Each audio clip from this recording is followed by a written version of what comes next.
ചെറുകഥ ഇണയും തുണയും. രചന അനിൽ മണ്ണന്തൂർ. ശബ്ദാവിഷ്കാരം ദീപുരാജ് സോമനാഥൻ. ആൽമരത്തിന്റെ ചുവട്ടിൽ സന്ധ്യാവെളിച്ചം മങ്ങുന്നതുവരെ സദാനന്ദൻ ആ പഴയ ബെഞ്ചിലിരിക്കാറുണ്ട്.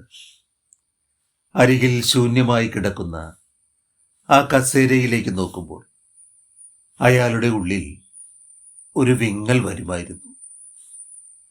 40 വർഷത്തെ ജീവിതയാത്രയിൽ സുധയായിരുന്നു അയാളുടെ ഇണയും തുണയും.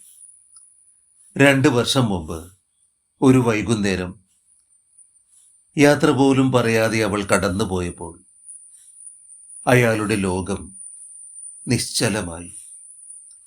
അവളുടെ ഓർമ്മകൾ മാത്രം ബാക്കി നിർത്തിക്കൊണ്ട് കാലം മുന്നോട്ടു പോയെങ്കിലും തനിച്ചായ സദാനന്ദന് ജീവിക്കാൻ പ്രേരിപ്പിക്കുന്ന ഒന്നുപോലും ബാക്കിയില്ലായിരുന്നു.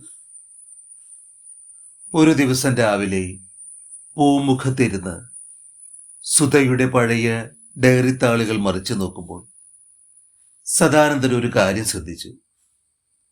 തങ്ങളുടെ വിവാഹ വാർഷികത്തിന് അവൾ എഴുതിയ ഒരു വരി: നമ്മൾ ഒന്നിച്ച് നട്ട ആ ചെമ്പരത്തി പൂവിടുമ്പോൾ അതിൽ എൻ്റെ ജീവന്റെ സ്പർശമുണ്ടാകും. ഞാനില്ലാത്ത നാളിൽ നിങ്ങളതിന് വെള്ളമൊഴിക്കണം. അതാണ് എനിക്ക് നൽകാൻ കഴിയുന്ന ഏറ്റവും വലിയ കൂട്ട്. ആ വരികൾ സദാനന്ദന്റെ കണ്ണുകൾ തുറപ്പിച്ചു. താൻ ഇതുവരെ സ്വന്തം ദുഃഖത്തിൽ മാത്രം മുഴുകി അവൾ സ്നേഹത്തോടെ വളർത്തിയ പ്രകൃതിയെയും ഓർമ്മകളെയും മറക്കുകയായിരുന്നുവെന്ന് അയാൾ തിരിച്ചറിഞ്ഞു.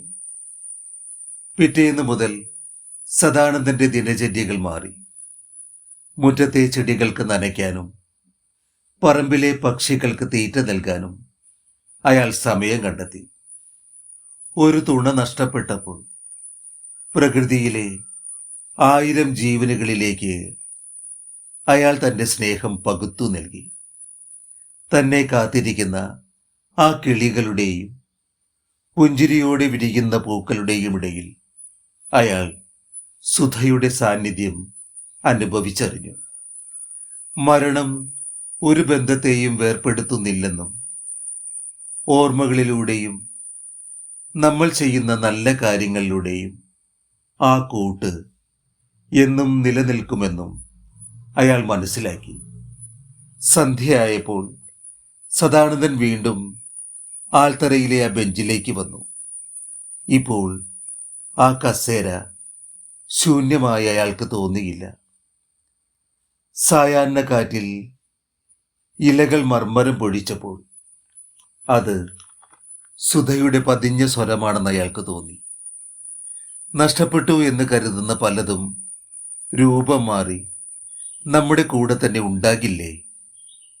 ശരീരത്തിൻ്റെ സാന്നിധ്യമില്ലെങ്കിലും ആത്മാർത്ഥമായ സ്നേഹത്തിന് മരണത്തിനപ്പുറവും ഒരാൾക്ക് ഇണയും തുണയുമായിരിക്കാൻ കഴിയില്ലേ എന്ന ചോദ്യം ബാക്കി നിർത്തിക്കൊണ്ട് ആകാശത്ത് ആദ്യത്തെ നക്ഷത്രം തെളിഞ്ഞു.